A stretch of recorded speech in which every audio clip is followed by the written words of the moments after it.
Hello my puppies, the Blood Husky here, and today is CreepyPasta reading. This time, this CreepyPasta is the Rake.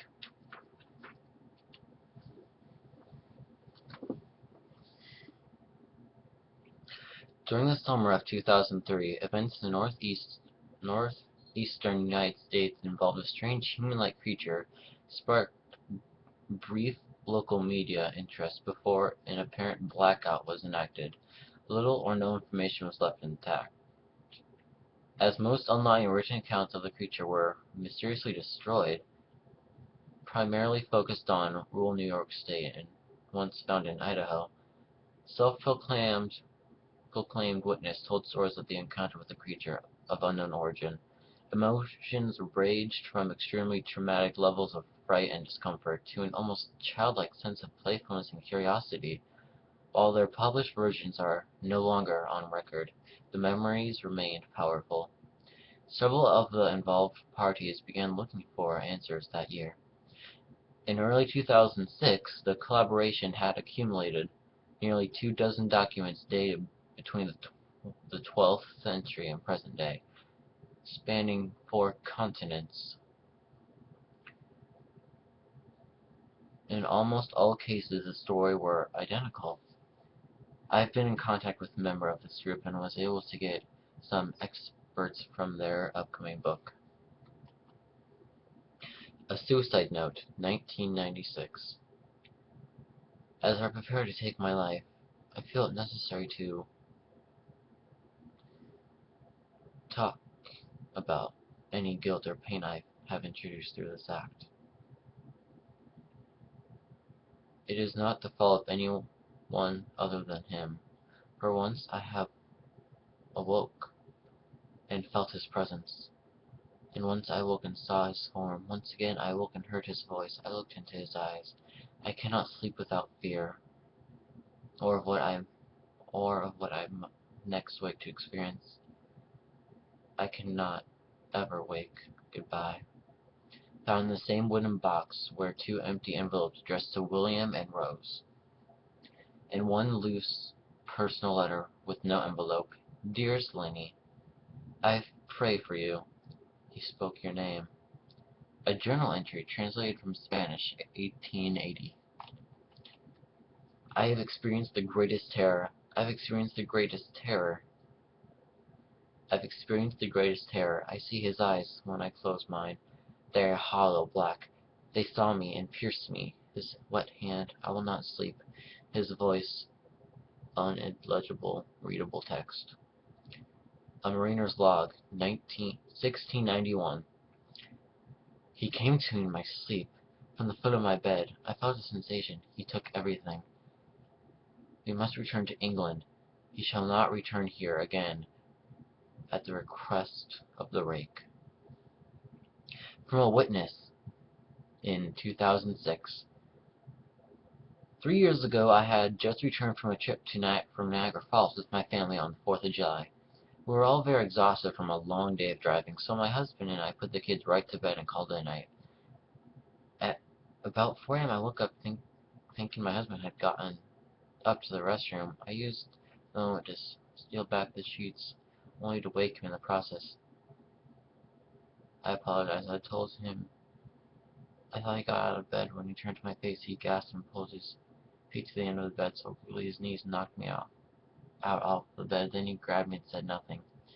After adjusting to the dark for half a second, I was able to see what was causing the strange reflection.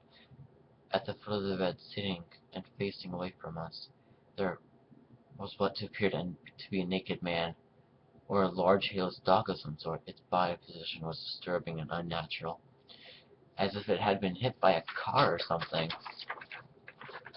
For some reason, it was not instantly frightened by it.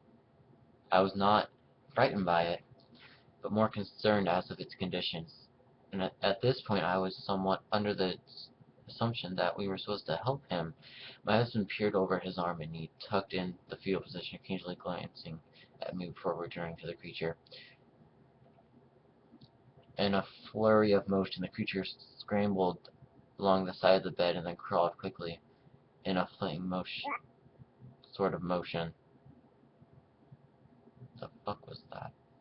Oh god. Right along the bed until it was less than a foot away from my husband's face. The creature was completely silent for about 30 seconds. Or probably closer to 5. It just seemed like a while. While looking at my husband, the creature placed his hand on his knee and ran to the wall, leading to the kids' room. I screamed and waited for the light switch playing to stop him before he hurt my children. When I got to the hallway, the light from the bedroom was enough to see it crouching and hunching about 20 feet away. It turned around and looked directly at me, covered in blood. And I flipped the switch on the wall, and I saw my daughter, Clara. The creature ran down the stairs while my husband and I rushed to my daughter. She was very badly injured and spoke once more in her short life. She said, "He is the Rake." My husband drove his car into a lake that night while rushing our daughter into the hospital. They did not survive. Being a small town, news got around pretty quickly. The police were helpful at first, and the local newspaper took a lot of interest as well. Hopefully, the story was never published, and the local television news never followed up either. For several months, my son Justin and I stayed in a hotel near my parents' house. After we decided to return home, I began looking for answers myself. I actually located a man in the next town over who had a similar story. We got in contact and began talking about our experiences. We knew of 2 other people in New York who had seen the creature. We were now referred to as the Rake. It took the 4 of us about 2 soldiers solid years of hunting on the internet and writing letters to come up with small collection of what we believed to be accounts of the Rake. None of them gave us details, history, or follow-up. One journal had an entry involving the creature in its first 3 pages, never mentioned it again. A ship's log expand, nothing in the encounter, saying that they were only told to leave by the Rake. That was the last entry in the log. There are, however, many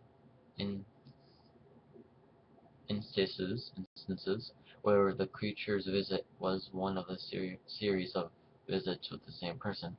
Multiple people had mentioned being spoken to, my daughter included. This led us to wonder if the Rake had visited any of us before our last encounter.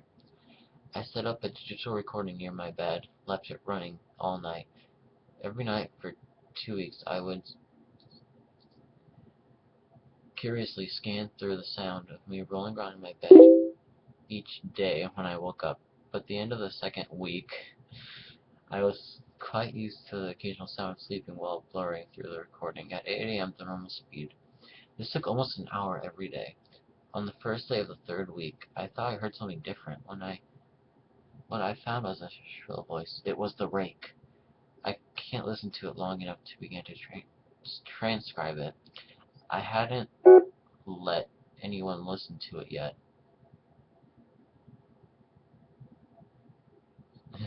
What the fuck's with all the noise? All I know is that I've heard it before, and I now believe that it spoke when he was sitting in front of my husband. I don't remember hearing anything at the time, but for some reason the voice on recorded immediately brings me back to that moment. The thoughts that must have gone through my daughter's head make me very upset. This is fucking long. I might have to make a second part. I have not seen the Rake. I have not seen the Rake since he ruined my life.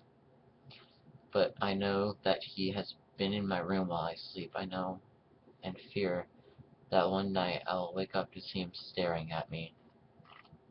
Oh, there's no more. Okay, that was fucking creepy because 3 times I heard a sound. One was my Facebook, a second was a video at the bottom of the thing, and the third was just a beep. I was like, yeah, ugh, chilling but kind of interesting. Well, I'm probably gonna do more. Yeah. Bye, my husky puppies.